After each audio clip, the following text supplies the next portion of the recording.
had to get the special edition Fast and Furious Corona for this Fast and Furious episode. Everyone's buying this, right? They can't see the R. And as I go extra with this extra large Corona, allow me to be inspired by Dante's wardrobe and go a little extra with mine. Don't worry, this outfit ain't gonna stick around the whole time. I just love Dante's wardrobe and just had to get a little eccentric with it. Even the Looney Tunes. So let's crank out this fun video, which, by the way, I never anticipated making a sequel to my Volume 3 video, but I'm discovering that that's the beauty with these long-running series, is that there are times where franchises recycle parts and make them better. In the Volume 3 video, that was recycling the Kill and Escape. I won't spoil it for you just in case you haven't seen Volume 3 yet, but check that video out if you have. So let's get into how Fast X, Fast 10, Fasten Your Seatbelt took the most boring execution of a character in Furious 7 and recycled it to make something truly special. As many Fast fans might know, or Fast family members, Justin Lin entered the franchise with the Fast and the Furious Tokyo Drift, revitalized the franchise with Fast and Furious, brought things to new levels with Fast 5, and then brought things to even higher levels with Furious 6. Furious 6, that's the title. Fact check it, it's not Fast and Furious 6, but you knew that. First, like for Familia. Second, this is so heavy I need to drink more. So with 5... it's too heavy. So after the release of 5 and before the release of 6, the studio wanted to fast track 7 since the franchise was riding at new heights, pun possibly intended. But Justin Lin told the studio he can't finish 6 and prep 7 and do justice to both. So they were like, hey, cool if we get a new director. And he's like, dope. Those are direct quotes, by the way. But with that choice, Justin Lin had to exit right after he teased a new villain in Deckard Shaw. Seriously, watch his movies if you haven't. They're amazing. So James Wan comes in to do an impossible job. We all know why, Paul Walker's passing, but also he had to wrap up 4 movies worth of convoluted continuity, had to work with The Rock's schedule with the WWE, had to make an entertaining movie that would move the franchise forward, and this was his biggest budget movie to date. He had done Saw and multiple other horror movies, but he had never operated at this level, and he did a magnificent job. Hell, Christ is so slippery. Hell, he even had to resolve Letty's memory loss and have Jason Statham be a worthy opponent to Dom. Which, what a magnificent way to do that with this scene.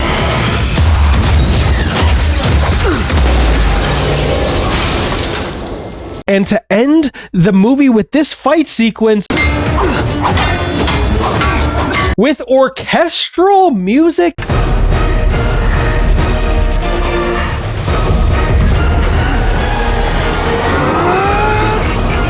Truly gave the gravitas and weight to those scenes that this movie needed. But possibly because of certain world building choices like the backstory of Deckard Shaw, Mr. Nobody, the War of Shadows going on, and Ramsey with God's Eye, Deckard Shaw started to take more of a back seat in the middle of the movie, and they try to lampshade it during the first meeting between Dom and Mr. Nobody. Why do I need you? I mean, I could go back outside, enjoy the rest of the Coronas. Let Shaw come to me. You could do that? How's that working out for you so far? But we ultimately ended up with Dom and family going on a relatively side mission and having Deckard just show up to throw a monkey wrench into the proceedings every time. And unless somebody comes out and says, we'll never truly know what Justin Lin's influence on this film could have been. He could have had no influence on it. He could have had discussions with Vin, and Vin passed on to James, and all 3 of them had influence, or Vin and James Wan could have come up with it all on their own. But either way, you've got a filmmaker who seems to have been willing to come back, setting up this villain. He must have had it rattling around in his head. So, surprise, surprise, look at Fast 10, which, let's all remember, Justin Lin was set to direct and developed, and as we can tell from quotes from Michelle Rodriguez, he set up most of the film. They just didn't have a third act when Louis Leterrier came in. So now we can quite literally see the equation. Deckard Shaw came in after Owen Shaw was bested by Vin Diesel, Dominic Toretto, and his family, and Dante's coming in after Reyes had been bested by Vin Diesel, Dom, and his family. So now we see how both films have similar setups. What's the setup of Furious 7? Dom and family screwed over some criminal douchebag, and a family member comes back to wreak havoc on Dom and family. What's the setup setup of Fast 10. Dom and family had screwed over some criminal douchebag, and a family member came back to wreak havoc on Dom and family. So now let's look at Fast 10 and see how they remixed the whole revenge angle of Deckard Shaw and made it better and more satisfying for audience. We actually get a very similar-esque scene where we open up with the villain who's about to take revenge and see their motivation. With Deckard Shaw, it was in the hospital with his brother. A great scene. With Fast 10, it was the retcon of Fast 5 because we had to do that. So those work. Next, Furious 7 had Deckard Shaw kill Han, which was great. Han has always sucked his guy. I'm kidding.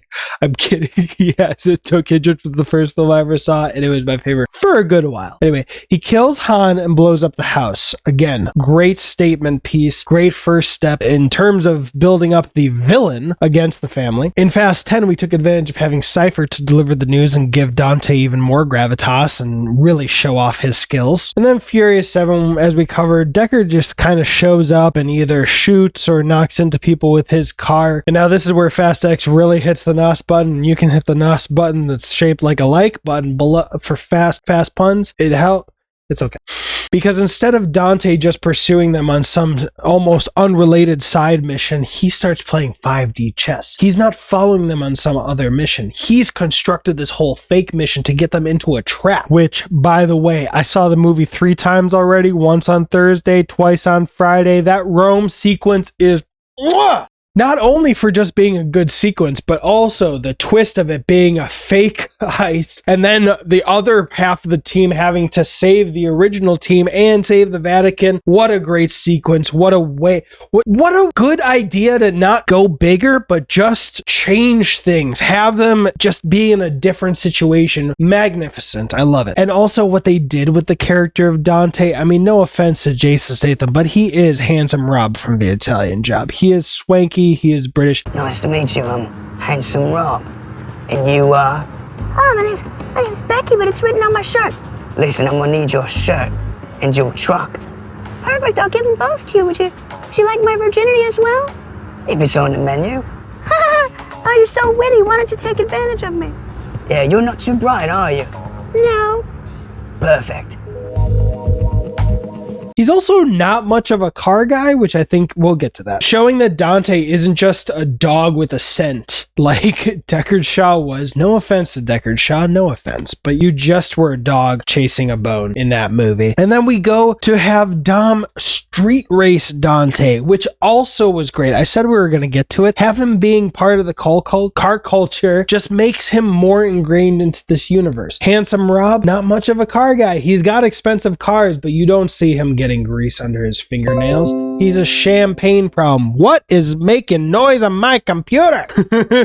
And the street race, again, is remixing things in a way we've never seen before in this franchise, which is really magical. Once you're in the 10th, technically 11th installment of the franchise, we're still getting new versions of things we've seen before, but we get 2 people that we are supposed to care about. One, we haven't learned why we need to care about them yet, but the other was all the way back in Fast 5, the gentleman who lost his blue car to Dominic Toretto. And then, similar to how the Vatican sequence was a reference to the safe sequence in Fast 5, Dante makes another reference to that sequence by bringing Dominic back to the bridge for a nice old-fashioned shootout before going and having a kidnapping sequence of Dominic's kid, all culminating with an insane sequence with 2 trucks blowing up and a dam about to explode, which we can kind of safely say is more Louis Leterrier if they didn't have a third act than Justin Lin. But we can ultimately say that these 2 directors and the whole writing team, the whole cast and everything, took this idea that was originally in Furious 7 and gave it new life in Fast 10. And that was how Fast X recycled the worst use of a character in Furious 7. Speaking of Fast 5, did you know that Dom killed his family? Because that's right there, and the like button is still right there. It should be blue. It's not?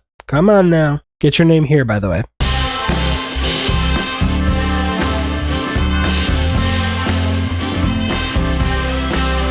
I can't end the video without finishing this.